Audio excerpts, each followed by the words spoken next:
Okay, the subject of today's video has played in my mind for literally months, and I finally decided to sit down and make a video about it, and that is the overconsumption that is happening in the book community, with the term reader being used more to describe an aesthetic more than a hobby. And I think it largely, I'm not going to say is caused by, but I think it's definitely made worse by TikTok and how popular reading has become in the past couple of years.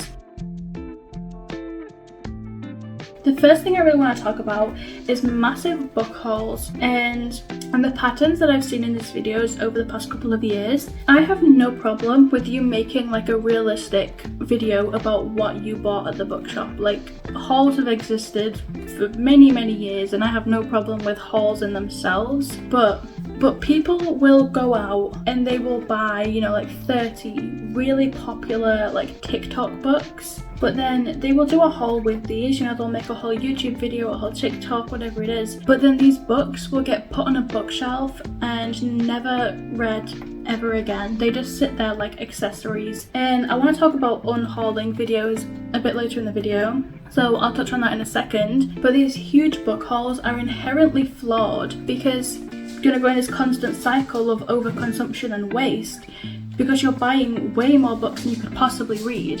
One thing I want to go a little bit deeper on is more like a trend, but it's like the what I bought versus what I read trend, which further proves my point that people are completely over consuming. And consistently in like 90% of these videos, people are buying like 4 times the amount of books than what they read. And then everyone in the comments are agreeing that they do exactly the same thing. And that is a textbook definition of overconsumption. You're buying way more than what you are utilizing, than what you are reading. And then a couple months later, you unhaul them or you donate them, whatever, bin them. And it's like people are fully aware of what they're doing and they just see no problem with it, because I feel like overconsumption in the book community is not treated the same way as overconsumption in the clothing industry or any other industry. And this mass overconsumption is never held accountable for what it is. But I want to go back to talk about the massive book unhauls that people do. And a book unhaul is a polite way of saying the books that they're throwing away. And I know some people will say, oh, well, they could sell them or they might donate them. And if you go onto Vinted, there are so many books for sale on there, specifically the books that I always see in these haul videos, the very popular TikTok books that are so easy and so cheap to get secondhand, but they insist on buying them brand new. And donating them to places like charity shops isn't much better, because I've worked in a charity shop before and many of my friends have like volunteered in charity shops. They get so many books donated that you struggle to shift any of them. And this links a lot with reading being treated as an aesthetic, because the reason why nobody buys these second-hand books is because they're not perfect, and because it's been treated as an aesthetic, these imperfections in books, people don't want them. So a lot of people won't buy second-hand books, but they'll happily donate like 30 to 50 books every couple months. So no matter what happens to a book after it's been unhauled, and you can't deny that their mass overconsumption is the direct thing that led to them unhauling a massive amount of books, and in turn creating or possibly creating a massive amount of waste. And I will say though, I've never really had a problem with it when it was like 1 or 2 videos a year, you know, one every couple months, and it was like 5 to 10 books. But now I see the same creators every couple months, like routinely every couple months, unhauling 30 to 50 books at a time. It's like massive amounts of books,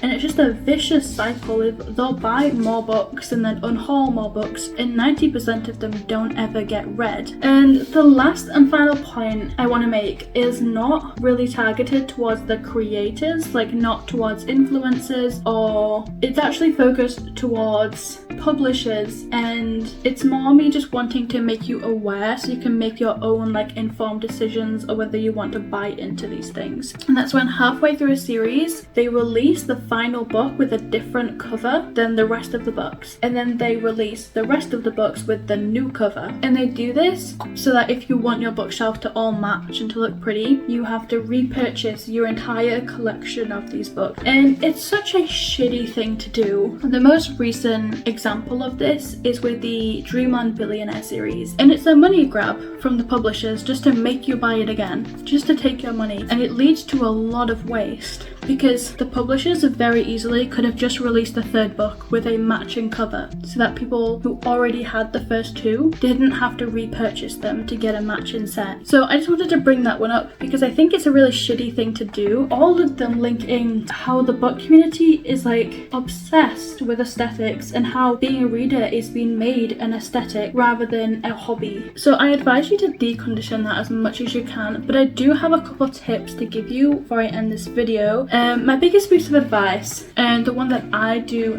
the most, is shopping secondhand. Shopping secondhand will in the UK, they're charity shops, so all of the profit from these shops go to literally saving people's lives, often things like British Heart Foundation and Cancer UK, but also you can get them at a really affordable price. So yeah, it's an amazing place to get really affordable books, but also in an ethical way. The second is one that I can't utilize myself because I don't really have a really good library in my town, and that's going to a library. If you have a library in your town, utilize it. They are government funded based on the amount of people that go there. That's going to help the library get more funding to get more books. The last way about purchasing books, and that's ebooks or audiobooks. I don't personally own a Kindle because they're just so expensive to buy, especially for the popular books that a lot of people want to read. I also have a rule that if it's my first time reading an author, or if it's the first book in a series, I won't purchase their book. Like, I won't purchase that book until I know that I enjoy reading the author's work. So I tend to borrow them off friends or listen to their audiobook so that I know if I like their writing style and their characters and the flow of their books before I'm investing in their paperbacks, because I do prefer to read paperback so that I'm not constantly buying like the first to so many series and not knowing if I will even like it. And this isn't something that I've always done. There are videos on my channel where I've spoke about buying books and not really knowing too much about what it's about, but we learn and we grow, and especially in researching this video I found out a lot more about how detrimental book sales can be to the environment. If you enjoyed this more commentary style video,